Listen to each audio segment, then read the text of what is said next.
Hello, Ospreys, and welcome to Nest News. I'm Shafalika Bhatnagar. And I'm Chris Jennings. And this week on Nest News, we talk about two recent campus events. And we'll update you guys on UNF's new two-factor authentication and the campus preachers. Stay tuned because Nest News starts right now.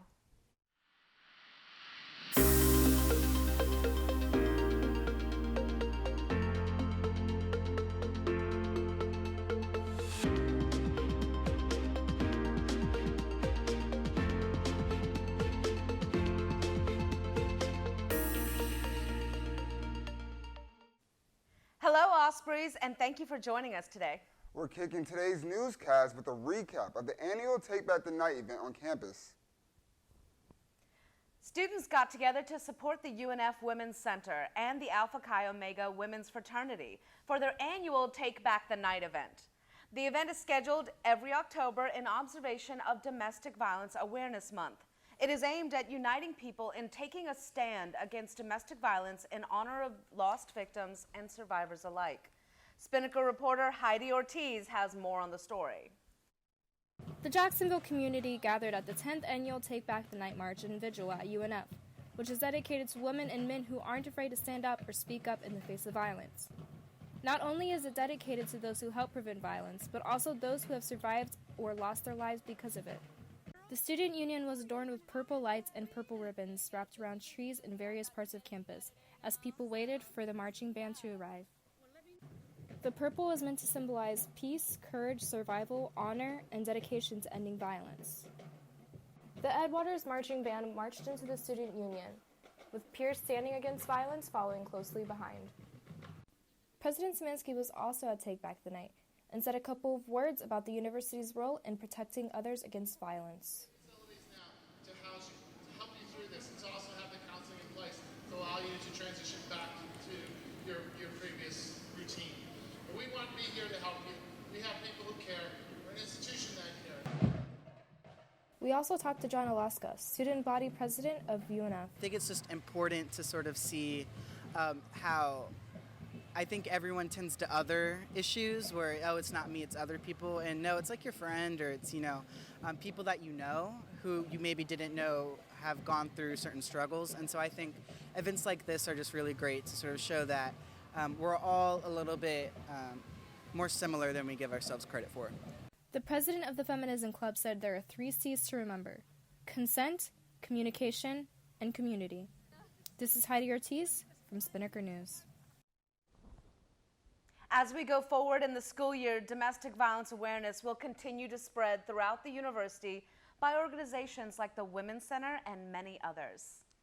All right, after supporting domestic violence awareness at Take Back the Night, students had the opportunity to wear pajamas and have a great time while supporting a good cause.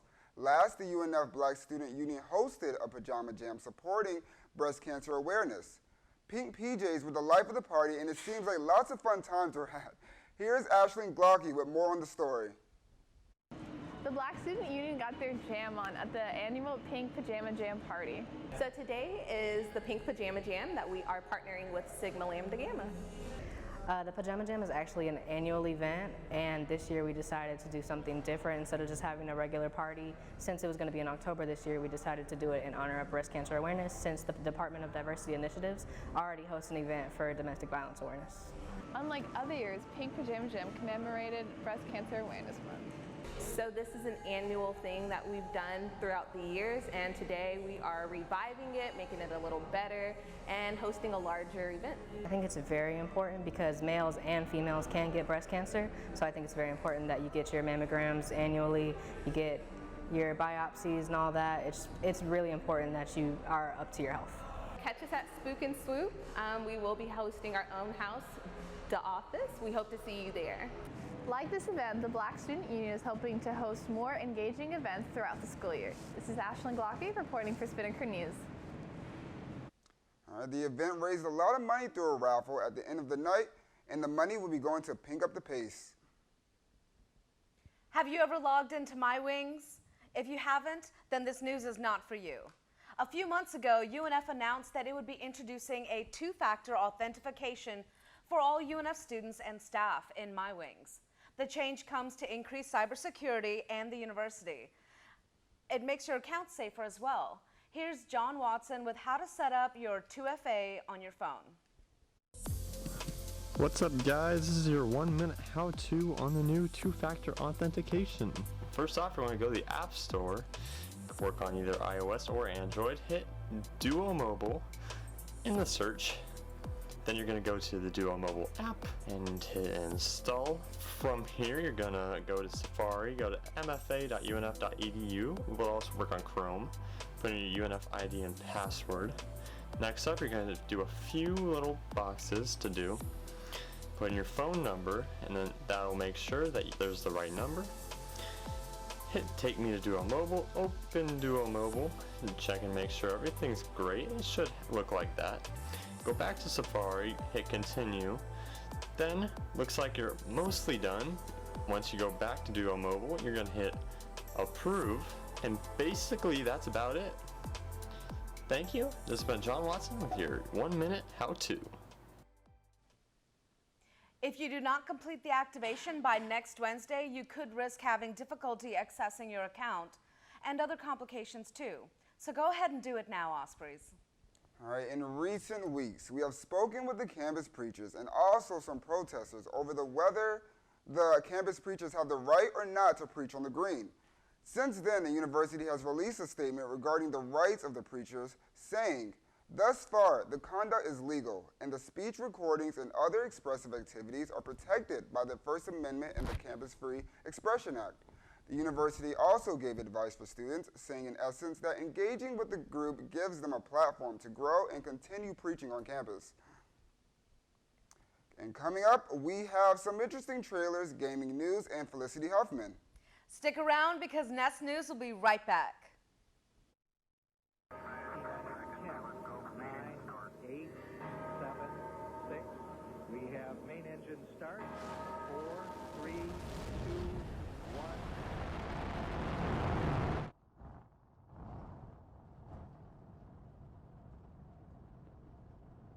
Let me tell you a little bit about the STEM. My name's Lee Gia. My friends and I have done some amazing things on this show, like flying through hurricanes, or driving Teslas, or swimming with manatees, or even floating in zero gravity. We film these things and bring them here, to the world's next great science and space show. That's where the STEM comes in. We go on adventures as an excuse to learn something. The universe is a pretty big place. There's a lot to learn, a lot that's interesting to learn. Over the next year or so, we'll be riding in the centrifuge, farm in the heart of New York City, fly a spaceship, fly President Harry Truman's Air Force One, launch some rockets, catch some rockets, nice! Shoot video at the speed of light. Our world and universe are there, waiting to be explored. The question is, what are you waiting for?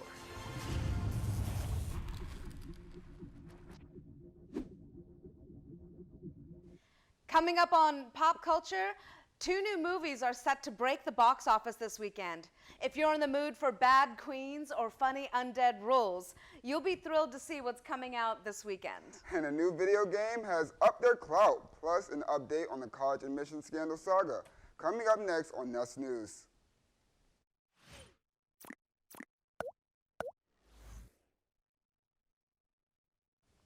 All right, let's check out some new movies coming out in theaters today. Zombieland Double Tap comes out today, Friday the 18th. The sequel comes out just in time for the Halloween season. Fans are looking forward to more zombie killing rules and hilarious action sequences. I know this movie community, it's a very large community, so I know they're very excited about the second one coming out. Yes, I think it's going to be so much fun to watch, and it's going to have a star-studded cast. Yeah, really? Okay, awesome. Can't wait for it. All right, our favorite characters, Columbus, Tallahassee, Wichita, and Little Rock, will meet new survivors of the zombie apocalypse, and obviously chaos will ensue. And another great movie is coming out this week. Angelina Jolie is back on the big screen in Disney's Maleficent, Mistress of Evil. In this sequel, the Princess Aurora and Maleficent join forces to fight an evil enemy and protect their magical lands. The movie comes out today, making this weekend an action-packed line up at the theaters. And with zombies and princesses on the lineup, I'm sure there's something for you. Moving on from movies, an update on the wave of rich people illegally getting their kids into elite schools. Actress Felicity Huffman was recently taken to federal prison in California to begin her 14-day sentence for paying $15,000 to arrange for her kids' SAT score to be fabricated. The 56-year-old star of Desperate Housewives is the first parent to go behind bars among the other celebrity parents caught cheating the system. According to NPR, Huffman must complete a total of 250 hours of community service and will have to spend a year on probation. Okay, and for some gaming news. For Fortnite fans, we know you were sick and tired of looking at a black hole every time you would go to launch your beloved game, and only to find out the game was completely down. Fans of the game were left with no closure or explanation as to why they couldn't access the game. But that was before the developer of Fortnite, Epic Games, broke their silence and launched Chapter 2. Chapter 2 is the new phase in the game, and it features new maps, boats, and rivers to access so you can do real-life hobbies like fish and swim. If you throw some money down, too, you can get your virtual hands on a new battle pass, which comes with character skins and other sick bonuses. I'm so happy for this community, too. Me too. They were very pissed off that their game was down, so, but at least, you know, they waited Chapter 2 is out, so let's see what it has. All right. And coming up, we check out a freshman volleyball player making big strides on a national leaderboard. And we'll check up on weatherman Miller Mott for your Nest News weather update. You are watching Nest News on Spinnaker TV.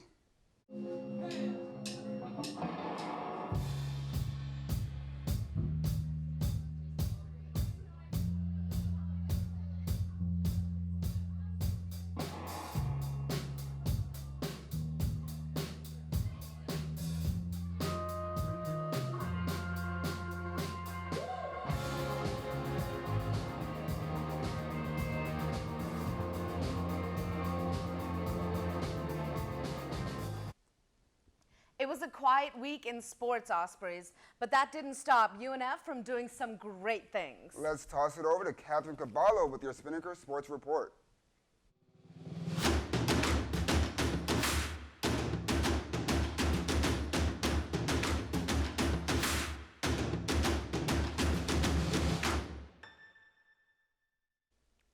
Thanks, guys. UNF volleyball setter Juliana Askew may only be a freshman, but she is currently third in the NCAA Division I volleyball for total assists with 804. Spinnaker sports editor Drew McDonald took the court with Askew to learn the basics of setting and what this news means to her. Juliana, how are you doing today? Good, how are you? Doing awesome, right? So you're third in the nation right now in total assist. How's that gone for you this season? It's gone pretty well. My team has been behind me through it all, so I'm really appreciative of that and all the coaches and everything. So I have a mission, Juliana. I gotta learn the perfect set. Okay. Can you help me? Yes. Okay, all right. So what do I need to do? Show me what I should do. So the first step would be to, if we're in serve receive, to face all of my passers. So my passers would be right here, and I would just face them, kind of like be natural athletic. And then the next step would be to watch their angle of their pass. So when the ball is getting served, you're watching each person's platform or where the ball is or whatever it may be. And then as that ball is coming to you, it's a quick left, right, facing that way. To the outside, yep. Left, right, and then you set the ball. Wait, so you're going? So you're facing your hitters right here. Okay. And then as soon as that ball is passed to you, your eyes are on the ball, and you take a left, right, facing the outside hitter. Okay. And then as soon as that ball gets crossed right on your midline, you're setting the ball to the outside or the middle or the right side. Okay. Does that make sense? All right, well, let's go back again, and I'll try it one time and see how I do. Okay, cool. Okay. Left, right, set it. Yeah! That's it. That's it. All right, Juliana, how's that range in sets? From what I just did. It was good? pretty good. Pretty good? Yeah, it was right. pretty good. I'll take it. Now, another question. Full motion, can you set me ball I can spike to our side of the moon? Let's do it. Okay.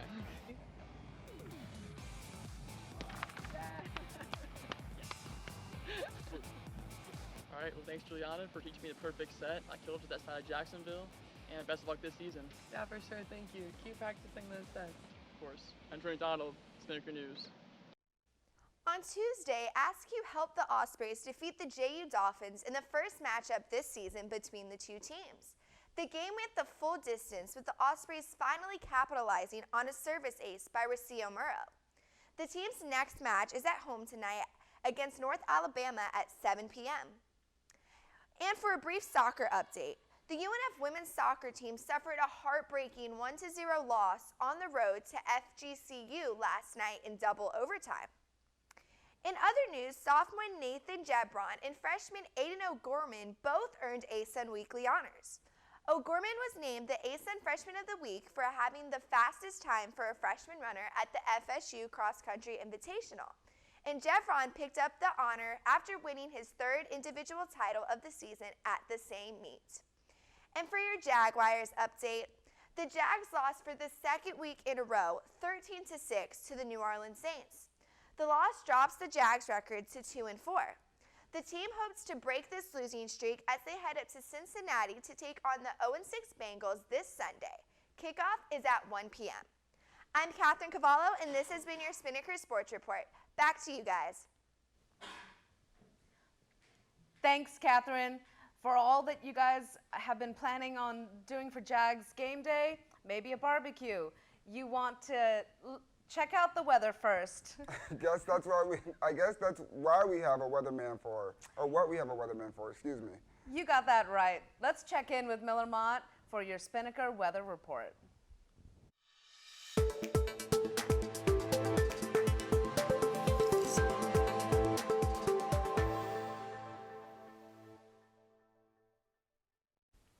Thanks guys, the temperatures were pretty nice this week. It looks like the temperatures are going to stay cool for this next week as well. First, let's take a look at potential tropical cyclone 16 here. The storm is moving up through the Gulf, as we can see here, and has an easterly track. And it looks like it will become a tropical storm by this afternoon. So now let's take a look at our weekend weather forecast. Today, we will have a high of 76 and a low of 64 with mostly sunny skies. And moving into Saturday, we're going to start to see the effects of the tropical storm with a 90% chance of thunderstorms throughout the day. We'll have a high of 79 and a low of 72. Sunday will clear up a bit with mostly sunny skies and bring a high of 82 and a low of 67. The rest of the week will remain with highs around 80 and lows in the lower 60s. This has been your News Nest Weekend Weather Outlook. I'm Miller Mott. Back to you guys. Hey, thanks, Miller. Well, that just about wraps it up for our show today. Before we leave, make sure to follow our Instagram and Twitter, both at UNF Spinnaker. And subscribe to our newsletter at unfspinnaker.com. My name is Chris Jennings. And I'm Shafalika Bhatnagar. And until next time, swoop Ospreys, swoop. We'll be